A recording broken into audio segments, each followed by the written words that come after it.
Du er i gang. Okay. Hej. Jeg har så fået spørgsmål 8 omkring, hvad det hedder, gøre rede for begrebet stamfunktioner, og så efter gøre rede for bestemte regneregler herunder integration og substitution. Ja. Hvor man ser i differentialligningen, at man skal bestemme f-mærke ud for f, så skal man i hvad det hedder integralregning, så skal man bestemme f ud for f-mærke, altså man skal integrere. Det at bestemme f-mærke, det at bestemme f ud for en f-mærke, det kaldes at bestemme en stamfunktion. Hvad det hedder, og dertil hører der en sætning, at en funktion f, en stamfunktion, den skriver man som regel med et stort f af x. Og man siger, at en funktion, f.eks. fx, er stamfunktion, eller stor fx er stamfunktion til fx, hvis fx differentieret er lige med f af x. Det der kaldes også integrationsprøve. Og det har gjort det her, det er at bestemme, hvad det er stamfunktion til normale fx.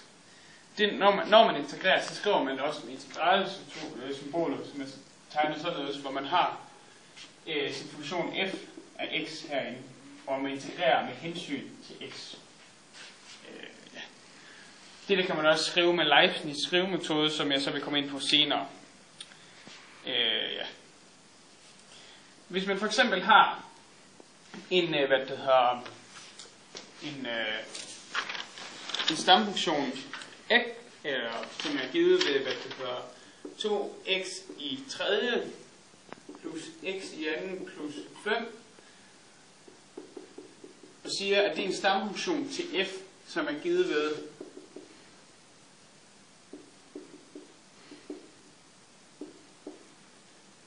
så ved hjælp af integrationsprøve, så kan vi så bevise, at fx er en stamfunktion til fx. Så det gør vi ved at differentiere stamfunktionen fx heroppe, og så ser vi, at den her differentieret giver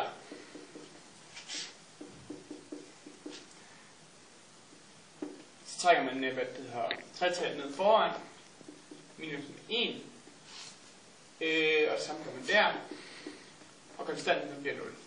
Så ser vi, at det her, det regner sammen, giver 6x i anden plus 2x. Og så har vi så bevist, at fx er en stamfunktion til fx ved integrationsprøve.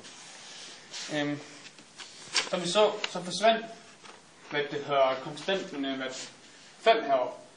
Og det der gør noget, når man differentierer noget, eller en konstant, så bliver den altid 0.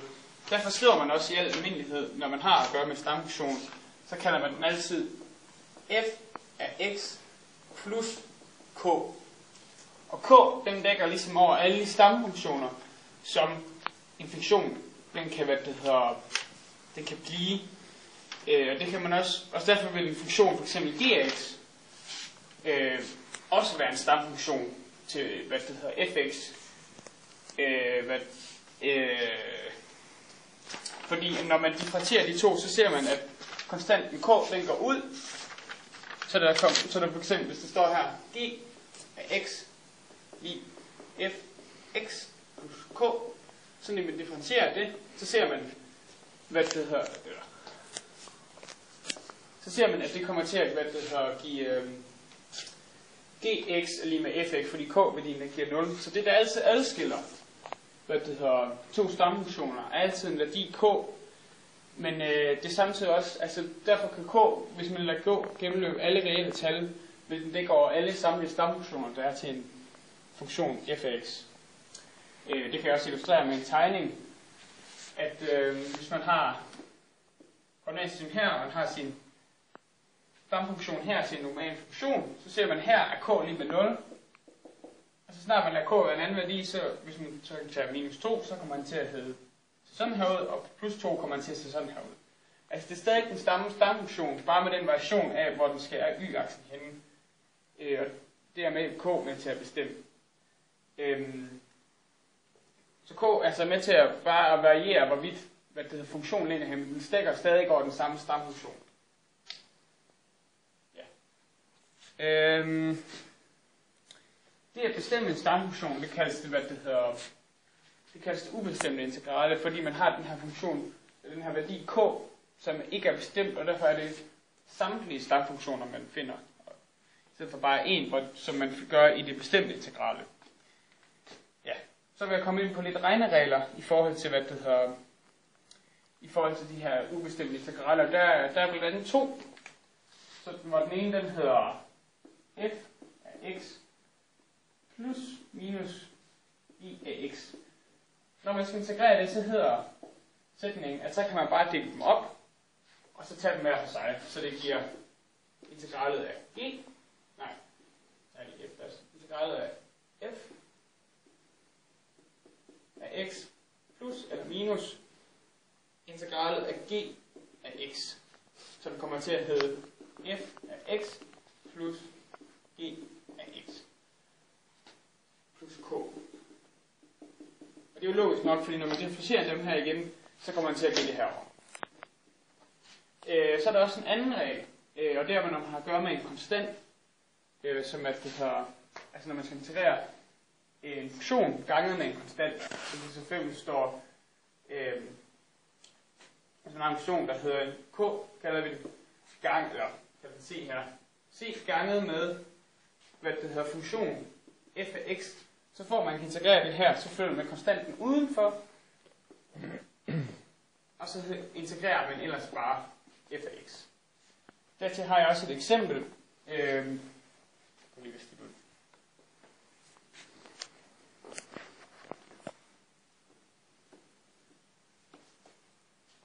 som er 2x plus 1. Og her kommer begge, hvad det hedder, regneregler i spil.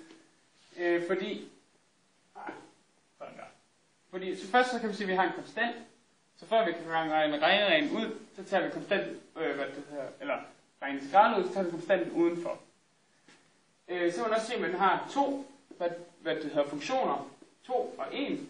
Så derfor deler man det op og tager integralet af hver af dem. Så vi kan skrive om til at sige 2x plus integralet af 1. Og der ved vi, at det, hvad det hedder, 2x, det giver, hvad det hedder, før eksemplet. At når man integrerer det, der er en anden regel, der siger, at når man integrerer en funktion eller en værdi x, så kommer den til at hedde, hvad det hedder, 1 over n plus 1 ganget med, hvad det hedder, med x opløftet i n plus 1. Så det er også det, vi kommer til at se her. Altså at der kommer til at... Det er ikke en jeres vel? Nej. Nej. Det er heller ikke en. Hvor kommer fra? Ja. Jo. At x, det kommer til at give det her, så der kommer til at stå 2 gange, hvad det hedder, x i anden, og 1, der er en anden regel, der siger, at den kommer bare til at hedde 1x, fordi når man differentierer, hvad det hedder, eller når man skriver, så kommer det til at give 1x. Så kommer til at stå 2x i anden, plus 1x, plus k. Ja, der kommer en fejl her. Der kommer til at stå en halv x i anden. Der kommer til at stå x i anden. Jeg går videre. Så er der en sidste regneregel, og det er integration ved substitution. Og det er, når man har at gøre med en sammensat funktion, og man skal integrere den, hvad man så lige skal gøre. Hvis man har en funktion, der hedder, eller sætningen, den lyder, sætningen den lyder, at hvis man har en funktion som følgende,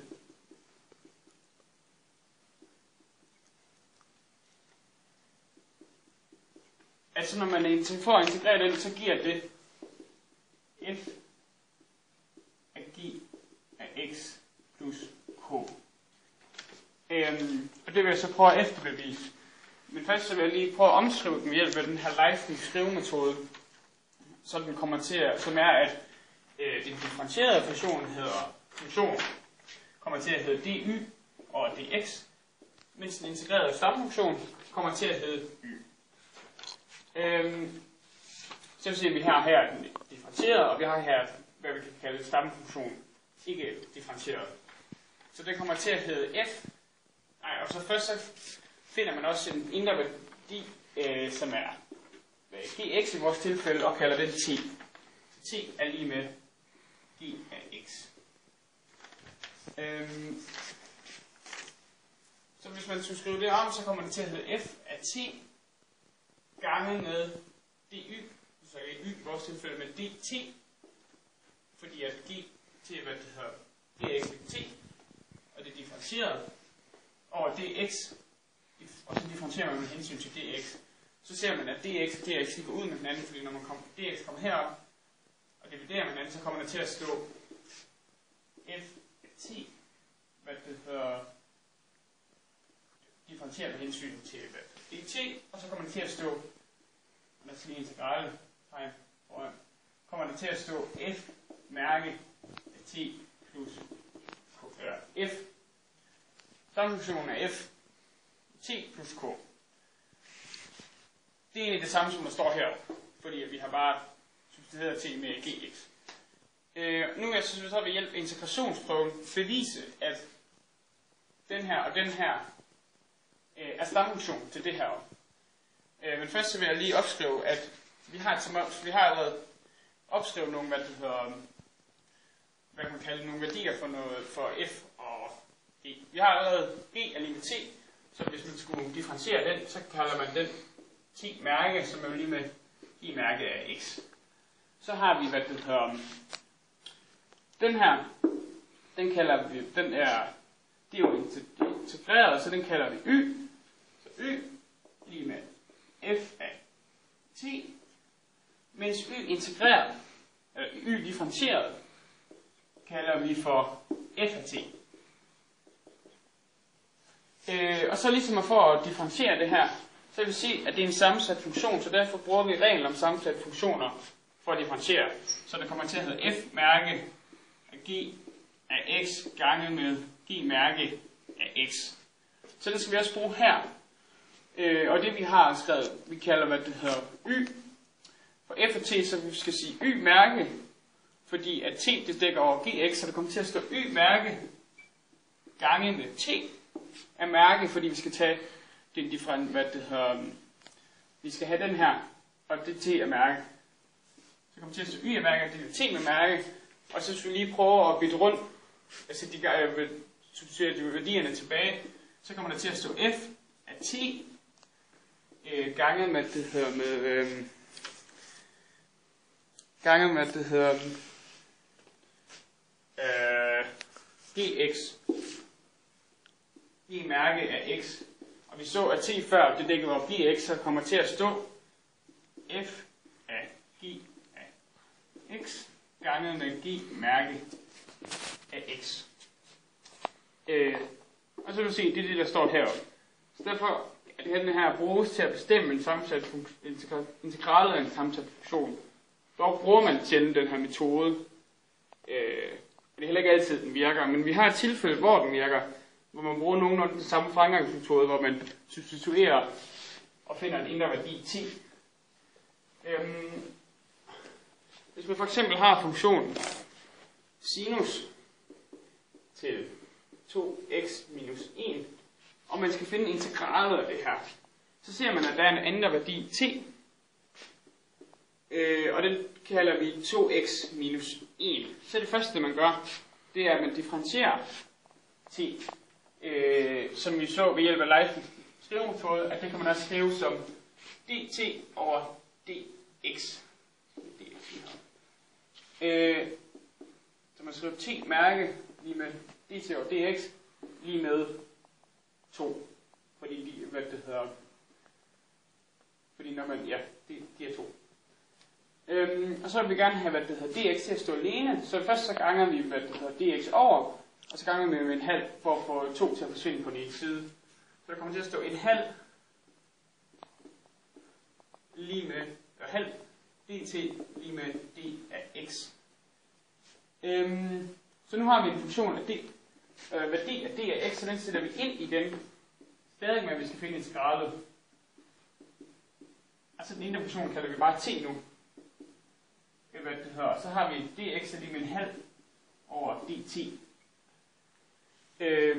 Og så før, så gennemgik jeg jo reglen for en konstant, når man tog gange med en konstant, altså til integralet af en konstant, så konstanten den flytter vi udenfor, og så har jeg integralet af det her. Så vi siger, en halv gange med integralet af sinus til t. Og integralet af sinus til t, det giver minus cosinus, så der kommer til at stå minus en halv cosinus til t. Og så summerer man så sin værdi t tilbage i ligningen, så det kommer til at, så integralet af det her funktion kommer til at hedde en halv, minus en halv cosinus til 2x minus 1.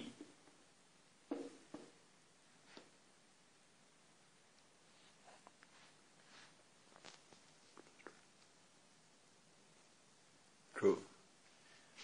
Cool.